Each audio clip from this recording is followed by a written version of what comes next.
They've woken up the beast. Google said, hey, we're ready to play. We have almost infinite resources. Altman, congratulated Google publicly, but was privately warning his employees. Code Red is basically an internal memo that Sam Altman sent out about the encroaching pressures of competition within this space. The moat that's been created by the Apple, Google, Microsoft, Amazon is they have such staying power. The world of abundance, where everything is a lot cheaper, but we don't have jobs and we can't pay for things. These robots don't need health insurance and can work 24/7. Netflix has just gone out and bought, some of Hollywood's crown jewels. I have the Netflix stock. I still long-term think that it's such a great... All right, Rush Hour Podcast. Another day, another episode, another week, I should say. We're not doing these daily.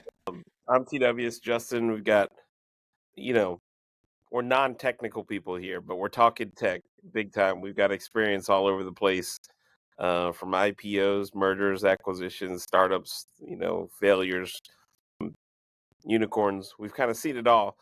I thought we'd start with the Code Red, AI Code Red today. We'll start there, but we're also going to talk Netflix. We're going to talk, Trump and his robotics. Maybe not in that order, but we'll start with the Code Red. What do you think? Code Red, maybe not the first one we've seen, but what does that mean? Code Red from our guy Sam Altman. Give us the latest, Justin. Yeah. So the backdrop to all this is OpenAI. They've been flying high. A lot of perception around having the best overall models. But recently, Google, around the time of their earnings report, released Gemini 3, which is a fantastic model by kind of like, any understanding of LLMs and performance. They've been breaking benchmarks and outperforming ChatGPT on several tests. And so the Code Red is basically an internal memo that Sam Altman sent out about the encroaching pressures of competition within this space. And basically they're pausing all non-essential product work. So they were going to be doing some stuff around AI agents. I think they were going to do some stuff around some educational products, et cetera. There are a few other projects that they had on the queue, including ads as well. And basically they're delaying that with the goal to immediately improve ChatGPT as quickly as possible. There were a few folks like even Benioff kind of chiming in on the news here saying he's switching from a ChatGPT to Gemini. And if any of you guys spend any time on X, or actually we're not call, I still can't call it X, man. I'm just going to call it Twitter. Just OG, maybe I'm just an old guy. If any of y'all spent some time on Twitter, Altman, congratulated Google publicly, but was privately warning his employees, hey, Gemini 3 is the real deal and could cause some economic headwinds. Around the same time, Claude announced, Anthropic announced Claude 4.5, which is another top tier challenger, particularly in the realm of coding. So this is a tough period that OpenAI is now in. They've woken up the beast. Google said, hey, we're ready to play. We have almost infinite resources, and we actually have like a great business model. We're not just like playing business. We've been here. We've been in these streets for a minute. And so they have, OpenAI has like pretty high revenue goals, expectations. They want to grow from 13 billion in 2025 to about 200 billion in 2030. So very ambitious. That will allow them kind of hit some of these other goals. But the point is they have a lot of pressure. And so the Code Red is around the pressure that they have to continue to execute. And I think that the takeaway is, regardless of how much momentum, traction you've gotten in the space, you got to always be shipping, man, in this game. We've seen it time to time across a lot of companies. So, and you saw the news as well. What was your reaction? Something that OpenAI should be concerned about? Is Google really coming to play now? What are your thoughts? Yeah, that's the difference. We've talked about it. The moat that's been created by the Apple, Google, Microsoft, Amazon is they have such staying power in that they can integrate it between products that exist today and make their tools so powerful. And it's hard because ChatGPT, while incredible what they've done, for someone else to say, all right, I'm going to use Gmail, I'm going to use Google Search, I'm going to use the I have and enhance it. It's hard to compete with that. Yeah. And it was just a matter of time before they put it together in a package that they've done, right? It's like they working hard at it. And I think it's like not going to be the last time we hear this, right? I think it's going to be this game of one-upping each other every release for a while. It doesn't seem like there's just going to be one clear winner here. Everyone's going to have sort of a stake in this game. I like it. It's really cool to watch this unfold because I do think ChatGPT was kind of like, hey, we're the leader. We're the new Google, and Mhm. they may have not as fast as they wanted to and are to, and others are catching up. I Yeah, think it's natural, right? Because their name was just so consistent in this AI space that it's easy to sit back and be like, no, we're the leader in this space, and everyone else is furiously catching up to you, right? Like, totally. I agree. I have this kind of notion of, hey, is it like a winner take all or winner take most type of right, market? right, And I think it's similar to cloud. Like if you think about AWS and yeah, Azure and Google Cloud, right? A lot of people would have said, "Oh, AWS, they kicked things off right in the cloud space. They were the first to really drive mass adoption, and they've kind of won it all." Well, that clearly hasn't happened. And as you could see in like the earnings, Google and Microsoft are kind of chomping at their heels and continuing yep, to get more share. I think that mhm, you're going to see that in this space. I think the difference is, OpenAI doesn't necessarily have infinite money, like yeah, they kind of do to the extent that they can raise, but they have such huge plans and there's such a circular nature of what's going on in the industry that any misstep could really, could really hurt the business. Now, my hope is that that doesn't happen. I think that it's great to have a new player forcing the incumbents to iterate, and I think it's great to consumers. But OpenAI has pledged $1.4 trillion over 8 years to build AI data centers. infrastructure, yeah. They got a way to get that money. So I think there's some risk there that maybe they're overshooting, but generally, as a consumer, I'm very excited about this. I think competition is great. Yeah, it's one of those things where they they say on us going to ChatGPT and using it, right? Like, and Google can say, I've got Gmail already, I've got search, I've got the app. They've got a lot more legs out there that they pull on and strings they can pull on from a infrastructure standpoint that OpenAI is building. But and they like you said, one misstep, people stop using ChatGPT as their go-to, and they've got massive problem, right? Which is Yeah, why I think they're building that new whatever with Ivy that is hopefully going to help build a moat for them that is like in your yeah, face part of your daily activities. Because right now it is you need to go to ChatGPT. You need to have the habit of opening that app and using it. And if you start seeing it in Gmail and just everywhere in your Chrome box and like it just seems like yeah. you could lose that edge because people are just built this fresh habit of going to ChatGPT, and that could go away. That's true. I mean, I've always kind of confounded how Google hasn't just like won this space like on day one, to be honest.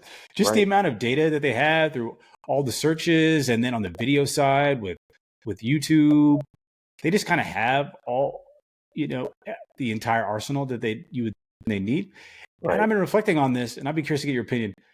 I think that Google, it's a great product company. It's not a great marketing company, Yeah, I agree.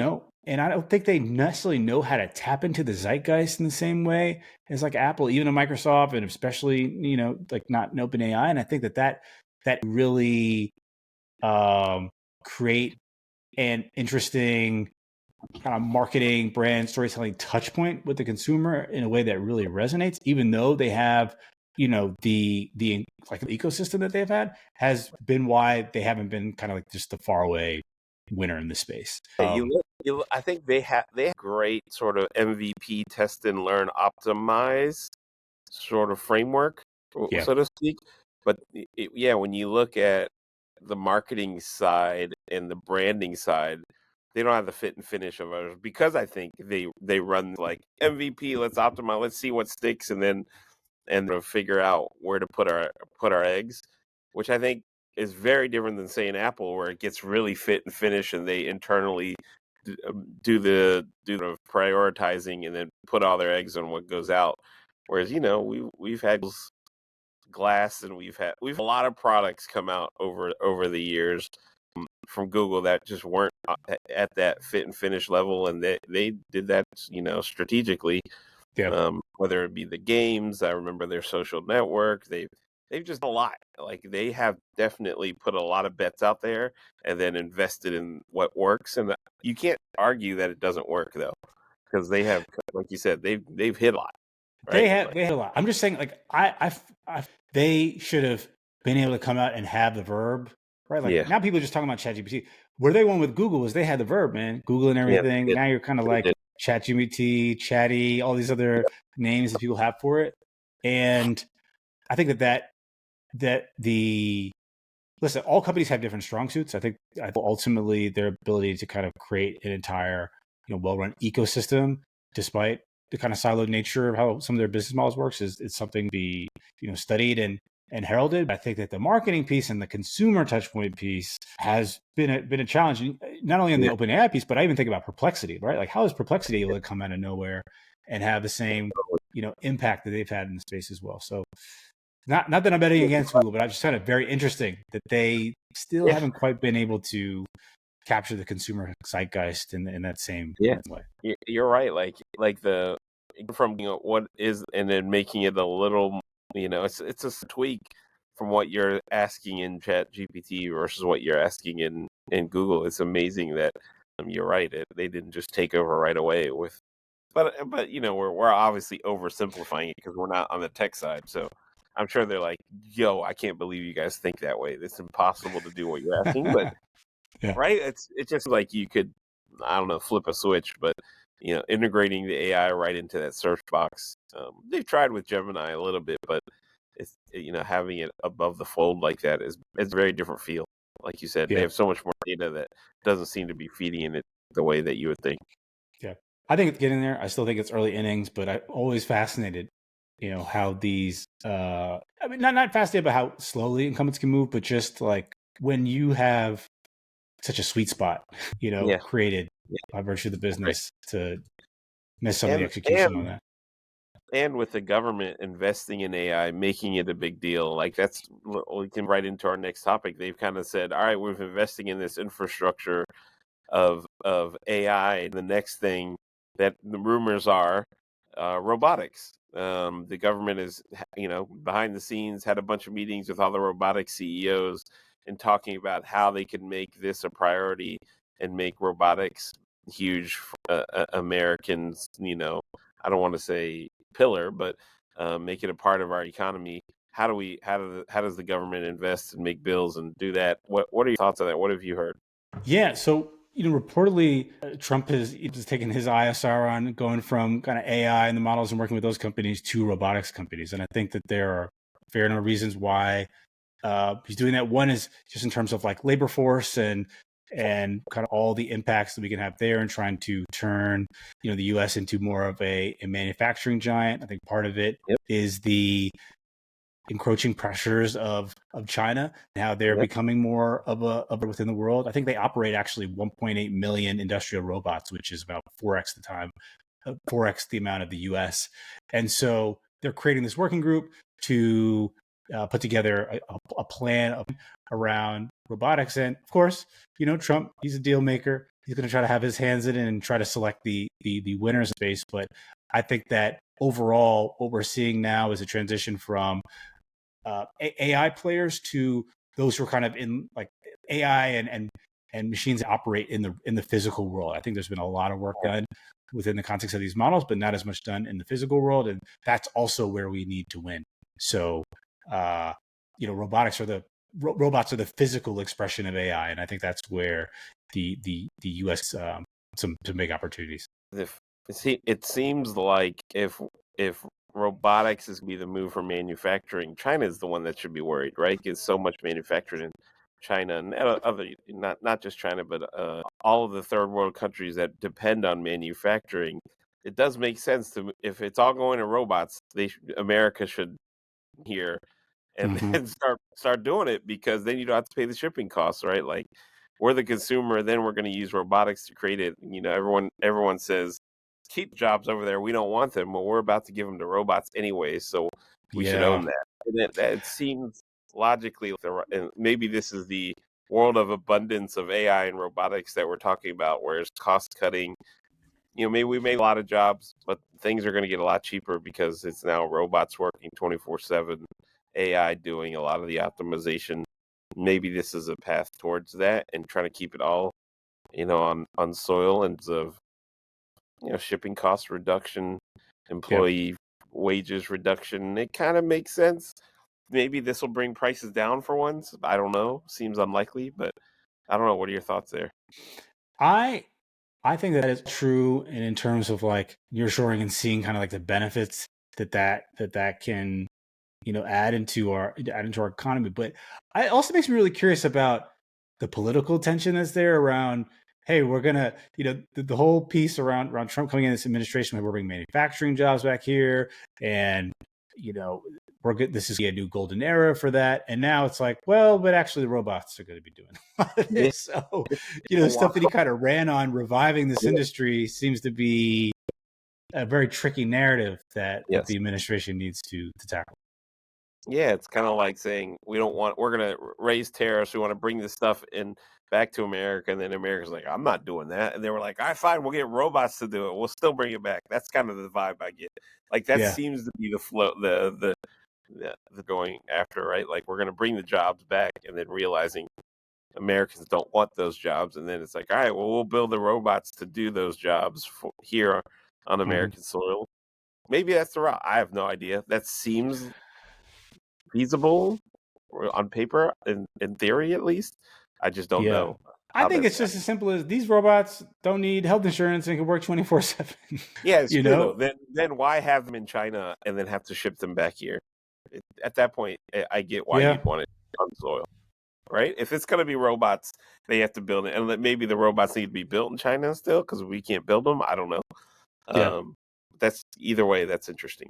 Because That's I really think I was even reading a piece a few weeks ago where it was talking about like Amazon wanting to, you know, decrease their overall labor force by like 70%, over the next few years because they can, and because it goes back into this macro piece that we've been talking about, which is these companies are trying to yeah, stay in front of each other, and the right, only way that they can do that and still invest in the data centers and GPU and spend is by doing a lot of work that involves human labor, and as yeah, much of that they can replace and save on costs, and the more that they can invest in robotics and LLMs, like they're going to do that.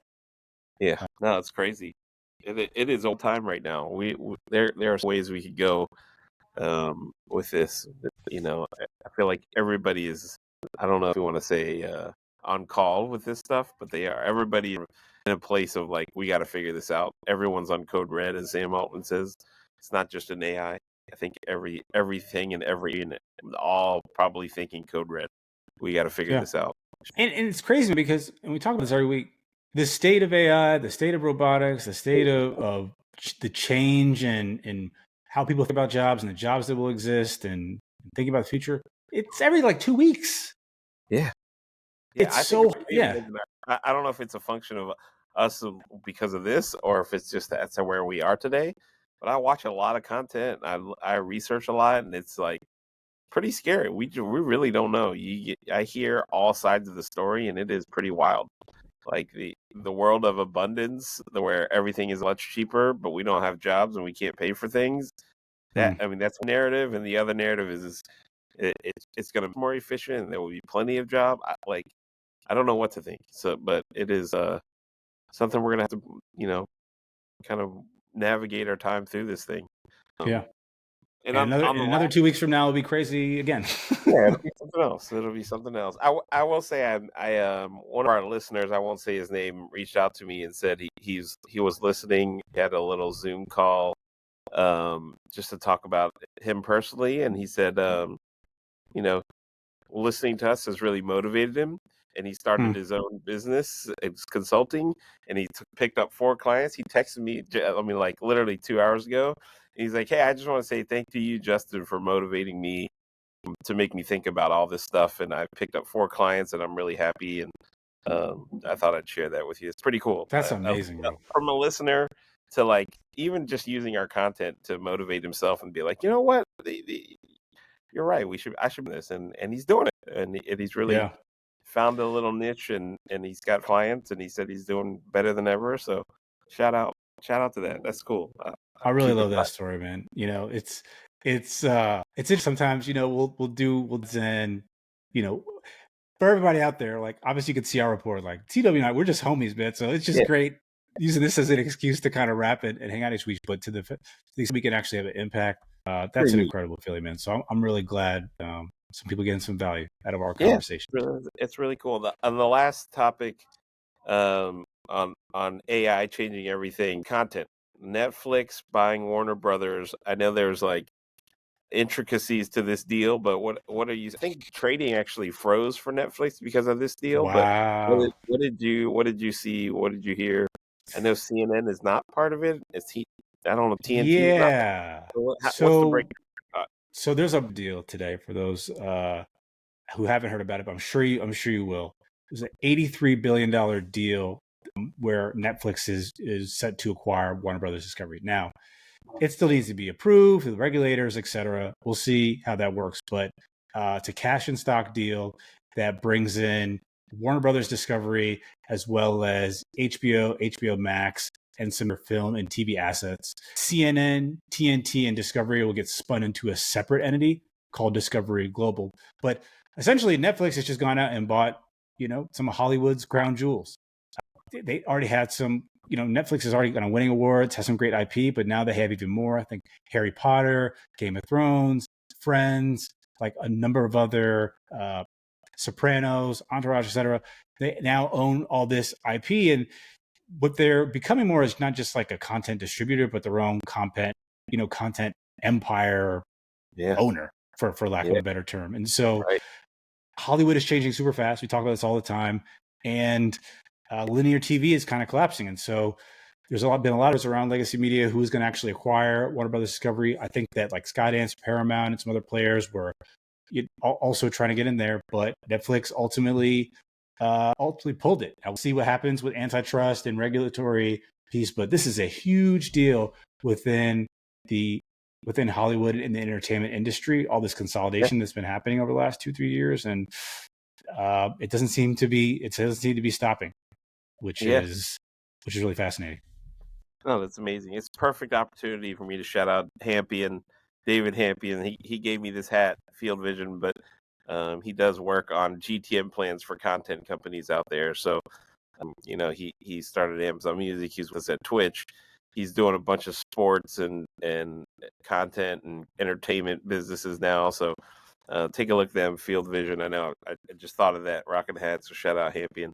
But yeah, this stuff it's like it's wild to think about where we could go with them owning all these things. Plus, like you said, with AI owning, jumping in here and like people being able to create their own content using IP, and now Netflix owning a lot more. I mean, you didn't even mention DC Comics is in there too, right? Like, that's the Batman and all of those things. Yeah, there's so many great HBO shows. The Wire is one of my favorite shows of all time. I mean, that's in there. It's wild to think about what they just acquired in terms of, if we go down a route of, people being able to create their own stories using existing brands and stories that they love and rethinking them. This is quite a way, to be able to do.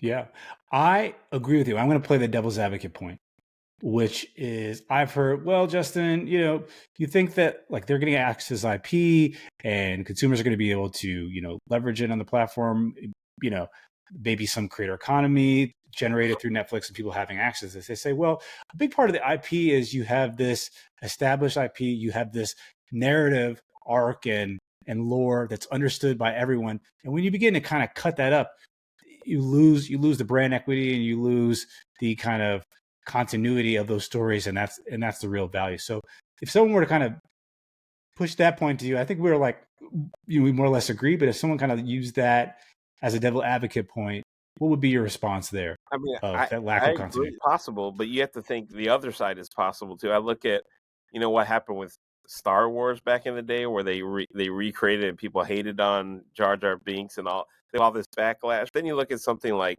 Predators recently, and what they've done were just revamp the entire Batman, another one, where they revamped with a new director and a new look and a fresh way to tell the story. And Predator Badlands, I don't know what the reviews are, but they went it a whole different route and a whole different world, whole different time frame, not messing with any of the existing IP.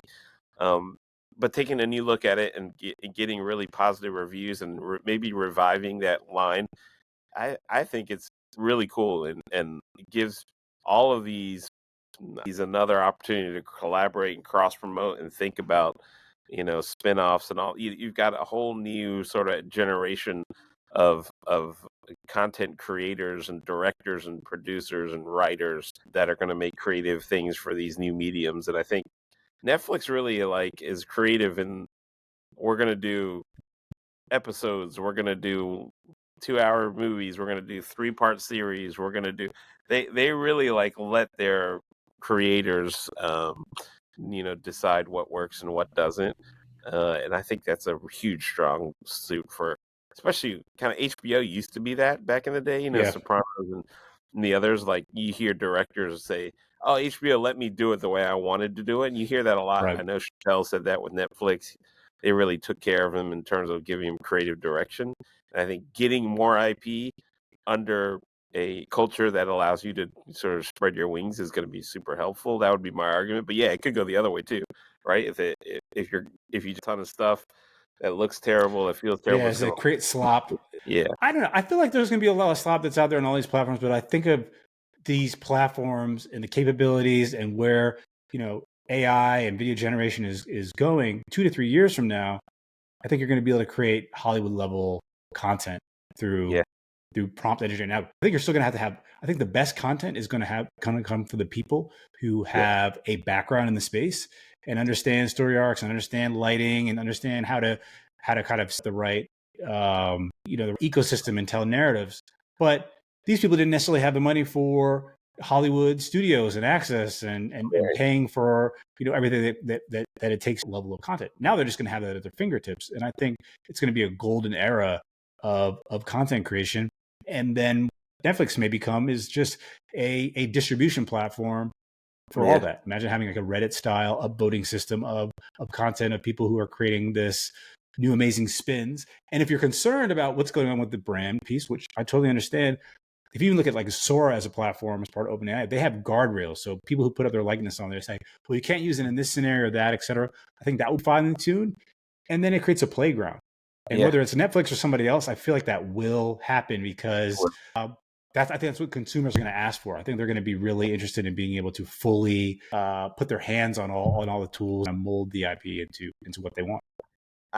When I was a kid, I used to read those books where you choose your path Yeah, of the book. He's yeah, like, yeah, yeah. Like we're I used to going get on down. Goosebumps and stuff like that. Yeah, Yeah, like this feels like we're going in that route where you're going to watch a part of the movie. It's like, all right, you're going to stop here and you're going to decide where where would you want this character to go, and then the yep, movie sort of creates itself and goes down a path, and you basically had a really unique experience.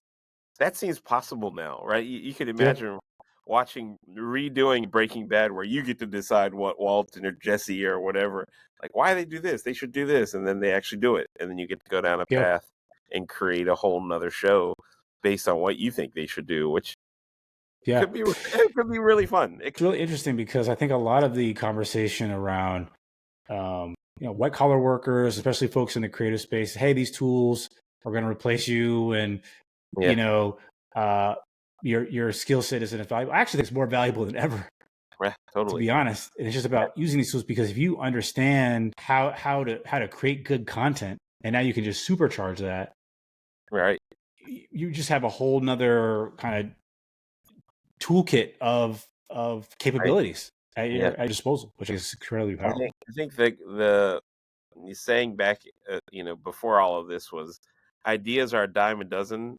Execution is key. And now, if Yeah. execution is done through AI and very easy, we'll see if ideas are a dime a dozen. Like you can come up with Yes. any idea, and now we can execute it at least content wise, and we can see if people watch it. Like, and then you Yeah. get to step back and say, hey, was this a good idea? Did it turn out? And you'll be able to execute it and watch it, and then see if people actually like your story. I think it's fascinating. Imagine Yeah. a world where you get to create your own Superman story, and then other people can decide if they like it and watch it, and yeah, all of that. It's gonna be, yeah, it's a whole new world. I think it's the world. And um, the analog that I have on this is when ChatGPT first came out, and you could kind of create all these different scenarios, like, oh, I'm going to create like a new episode of, The Sopranos or something like that, but it was just like written content as opposed to visual. I mean, people were going crazy with that. I mean, that's one of the big reasons why ChatGPT even blew up. So if you think Yeah. about the consumer kind of like desire around having access to those type of tools, it seems like it's there. And I just think of it as like, what is that next extension of what a TikTok type of platform could be for this? Would you give people all access to all these tools? And it just seems like it's just a much more robust version of that. Yeah. No, I have the Netflix stock. I still long term think that it's such a great tool, especially when it's still a thing. You zone out and you want 30 minutes, think about something else. Netflix is an incredible option.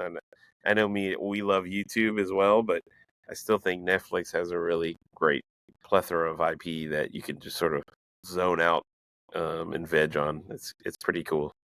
Yeah. I don't know where it's with AI, but it's pretty neat. We'll see where we get this. But appreciate your time. I know we're over our 30 minutes.